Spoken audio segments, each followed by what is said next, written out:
Welcome back, everyone, to this week's production of First Person, our weekly interview produced by PressProsMagazine.com and sponsored by the Buckeye Insurance Group here in Piqua and the Coverman Dickerson Agency representing the products of Buckeye Insurance in Troy, Piqua, and Covington. Our apologies to those who have looked for us. We're a week late in our change this week, principally because it is baseball season. We've had 3 baseball interviews canceled because of, guess what, weather. A little tough to get on somebody's schedule and make sure that we can get there on the same day at the same time for rainouts and cancellations and postponements. But this week's interview is, I think, one of the real good feel-good stories relative to area baseball. It concerns the Piqua Indians of 2011. Their coach, Jared Askins, joins us this week. First of all, it is a great feel-good story because I don't know how many successive losing seasons, but for people like me who played for Jim Hardman, once upon a time, the great tradition of Hardman passed down from the Miami Valley League to the GMVC with Rick Gold. It is great to see the Indian program turn around, 12-9 this year. Congratulations, and thanks for taking the time to talk about it. No problem. Thanks for having me here.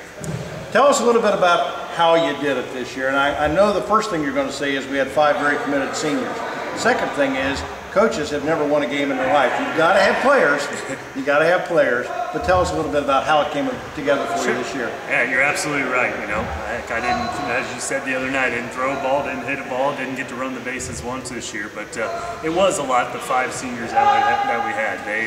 They were committed from day one. We did some kind of cultural changes. Even though I was here last year, we really felt like we needed to step up the intensity of our workouts in the off season. And you know, we weren't sure how the seniors were going to handle that. You know, being the 3rd coach they've had in 4 years, but they did a fantastic job, and they became leaders for this, you know, this program and their team from day one back in October when we started kind of our fall and winter workouts. And you know, we felt like we needed to change kind of the attitudes, how we ran the bases, how we approached, you know, even just at bats, how we approached our throwing programs in the off season.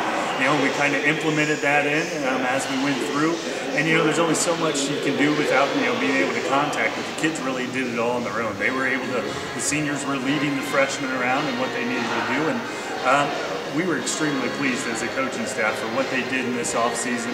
You know, as we just kind of watched as they went through and to see their transformation into the ball club that we had this spring, it was exciting. I don't think enough people will make enough of this. And you said this to me the other night, Jared. 3 coaches in 4 years.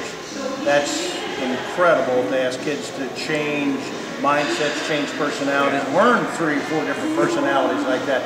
That's way more difficult than people understand. Absolutely. And you know, I was here for the coach before me, Tony Metzler. I was his assistant, so I think that kind of helped the transition. But you know, I don't want to say I'm laid back, but I'm not in your face all the time. I know kids aren't really as receptive to probably how I was coached even as high school. You know, the yelling, the screaming just isn't something that always works for them. It kind of turns them off. And I'm more of trying to learn how to handle each kid individually and how to try to find ways to motivate them to play the game. And I think it so far has been working for us, and hopefully it does in the future. Head coach Jared Askins of the Piqua Indians, our guest this week on First Person. We got a lot to talk about relative to high school baseball at Piqua and the Miami Valley. We're going to come back right after this message from the Buckeye Insurance Group and Coverman Dickerson in Troy, Piqua, and Covington with more with Jared Askins. The Coverman Dickerson Agency, with offices in Troy, Piqua, and Covington, is pleased to be the sponsoring Buckeye Insurance Group agent for this first-person interview. For farm, auto, and homeowner insurance, Coverman Dickerson is one of the area's fastest-growing Buckeye providers, with a history of service and competitive rates. And we're also an outstanding source of coverage for families with young drivers. For farm, auto, and home policies, call the Coverman Dickerson Agency, proud to represent Buckeye Insurance Group. Welcome back, everybody, to this week's First Person with Jared Askins, the head baseball coach of the Piqua Indians. I don't have to tell anybody, I certainly don't have to tell you, and we mentioned this in the open, how tough it has been to play baseball this spring. A record rainfall, 17 inches in the month of April alone. I don't know how many games that you lost, but I've been on this campaign for a couple of years now for Ohio to follow suit with the state of Iowa and Illinois and Minnesota and some other Midwest states about playing baseball from May 1st and culminating with the state tournament on July the 4th weekend. Why not give baseball and softball kids the same advantage, competitive advantage, relative to conditions under which they play as you do football and basketball? Would you tag up and jump on board with that? After a year like this, I would say absolutely. You know, I've talked about that with a couple other coaches. We discussed it, and I know we were talking about earlier about Iowa is something that does that as well. You know, it's something to look into, and you know, there's a lot of behind-the-scenes stuff. But you know, after a year like this, I think there'd be quite a few coaches that would jump on board. You know, just even starting in mid-April, you know, to late May would give us just so much more opportunity to play without the rain. This year was not easy. It definitely wasn't. We pushed back games. We lost 5 or 6 games, and I'm sure other teams have lost more, if not all the teams out there have lost quite a few games. If you're not still in the tournament, it's hard to make up any more games once you're out of that. But it's something that I would definitely be in favor of. Can you imagine this scenario? A nice, warm June evening after graduation.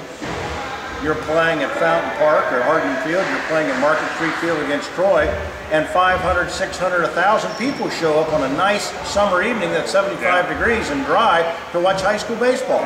That would, you could tell just the couple games we had with decent weather, the crowds came out. You know, it's hard to want to be out there as players playing in 20, 30, 40 degree weather with light sprinkle or hard rain, to let alone to be a fan and just sit there and not be moving. So that would be fun for the kids. The bigger the crowd, the more intense that it gets and the more fun that they have. The objection that I hear from people is saying you're making too big a deal out of this. Baseball's a non-revenue sport. Repeat after me, non-revenue sport. Then that's the bane of your existence. Yep, that has a lot to say about it. However, I say from the proportion, dealing with the proportion of risk in terms of injury, when you go out and ask a baseball or softball player to play in 38-degree weather, as we tape this inside today on May the 17th, it's 44 degrees outside, raining and winds blowing sideways. Not a good day. In some place, somebody's trying to play baseball. Absolutely. Can you imagine asking football players, in terms of just a proportion of risk, to go out and play on Friday night without pads? Unlikely. Or basketball, Jared, to go out on a January night, why not play outside? An 8-degree temperature, you got lights, play it outside with a little water frozen on the court. Is it not the same, is it not the same risk that you're asking baseball and softball players to play in the kind of weather we've had this spring? I mean, there were some definitely odd situations this year that came up with the amount of rain. I mean, you saw down at Hardman Field when we played Troy, the amount of water that was standing around. And there were issues where we were worried, and I know it was off the you know, in between the lines was fine, but outside you never know with the foul ball, something that's slick water, you know, standing, what you're going to pull, and you know, somebody may get hurt. And that's definitely something you need to think about. You know, as a former basketball player in high school, I would not have wanted to be outside playing 8 degrees, that's for sure.